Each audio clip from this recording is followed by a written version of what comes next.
ওই ছেলে, এই দুই ছেলে, ভাইয়া কথা বাকি থাকলে বাইরে গিয়া বলো। বেউকুফ কোথাকার। কথা বাকি থাকলে বাইরে খালি জায়গা আছে, সেখানে যাও।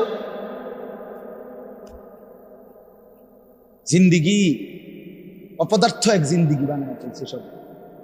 জীবন মানেই হলো আমার খামখেয়াল, আমার যেটা ভালো, মন চাইলে বুট খাইলাম, মন চাইলে বাদাম খাইলাম, মন চাইলে ঠ্যাং সরাইয়া বইলাম, মন চাইলে মাথা আলগি দিয়া বইলাম, মন চাইলে হাসলাম, মন চাইলে কাঁদলাম, মন চাইলে দাঁড়াইয়া পেশাব করলাম, মন চাইলে বৈশা পেশাব করলাম।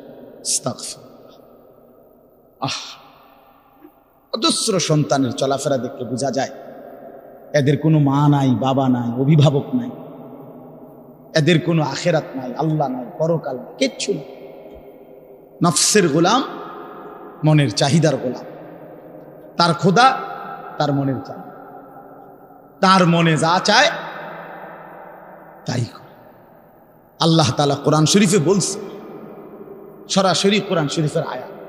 আল্লাহ তাআলা বলেন, মনের ইচ্ছাকে যে নিজের খোদা বানিয়েছে, আল্লাহ বলছে নবী শুনেন, তার পরিচয় আর কিছুই নয়, শুধুই চতুষ্পদ জন্তু, হাইওয়ান, জানোয়ার। কোরআনের আয়াত। হ্যাঁ মিয়া, কার মতো চুল রাখলা, কার মতো জামা পরলা, কার মতো প্যান্ট পরলা, সারাদিন কোথায় ঘুরলা, রাত নাই দিন নাই, ঘন্টার পর ঘন্টা মোবাইল, ছবি, নর্তকী, নাচ, আড্ডা, হাসি মস্করা, তামাশা, ফুর্তি। তোমার মা কোথায়? তোমার বাবা কোথায়? তোমার বংশ কি? তুমি কোন ধর্মের? তোমারে বানাইছে কে? তুমি কার উম্মত? তুমি আসছো কোত্থেকে? তুমি যাবা কোথায়? প্রতিদিন যে মানুষগুলো মরে, ওরা কই যায়? এ কিছুই বুঝো না, কিছুই মনে করো না।